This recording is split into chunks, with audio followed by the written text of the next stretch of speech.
আসসালামু আলাইকুম হারুন ভাই। আজকে আমার তো আমরা জিমের সকলের পক্ষ থেকে আপনার কাছে একটা প্রশ্ন ছিল।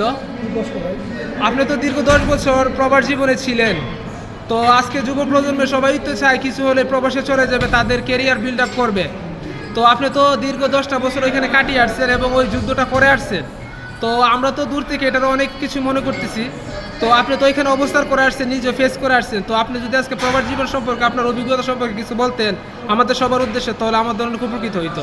ভাই, প্রবাস জীবনের কথা যদি বলি শেষ হইব না।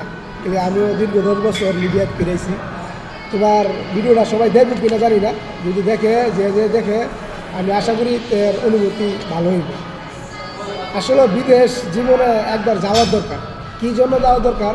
আমাদের ছেলেরা মানে এখন টাকা পয়সা কী জিনিস এবং মা বাপ কী জিনিস এটা বুঝে না, চিনে না।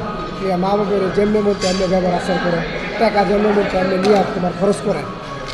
আমার কথা হচ্ছে বিদেশ যাইলে ওই লোকটা বুঝবো টাকা কী জিনিস আর মা বাপ কী জিনিস। আরেকটা জিনিস বুঝবো কী জানো নি তাই ইসলাম, জি বন্ধু বান্ধব, খেলাধুলা জি এবং একটা অনুষ্ঠান। আর এই জিনিসটা মিস করলাম। আসলে আমি চাই সবাই জীবনে একবার হইলো বিদেশ যায় দেখো বিদেশ টাকা পয়সা কী জিনিস আর মা বাপ কী জিনিস।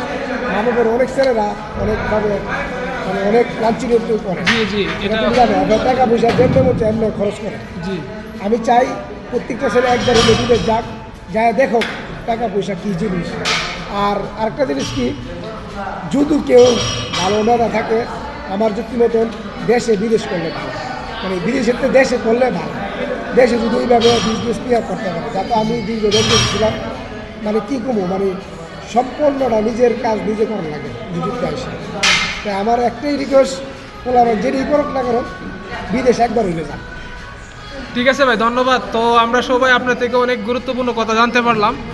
তো এটাই কথা, হোমল্যান্ডের প্রতি স্বদেশ মায়া সবারই আছে। তো হারুন ভাই এটাও আমাদেরকে সংক্ষিপ্তভাবে বুঝিয়েছে এবং জানিয়েছে। তারপর উনি সাজেস্ট করেছে একবার হলে যাওয়ার দরকার, মাতৃভূমিকে আবার ভালোভাবে চেনার এবং মাতৃভক্তিকে ভালোভাবে বোঝার জন্য।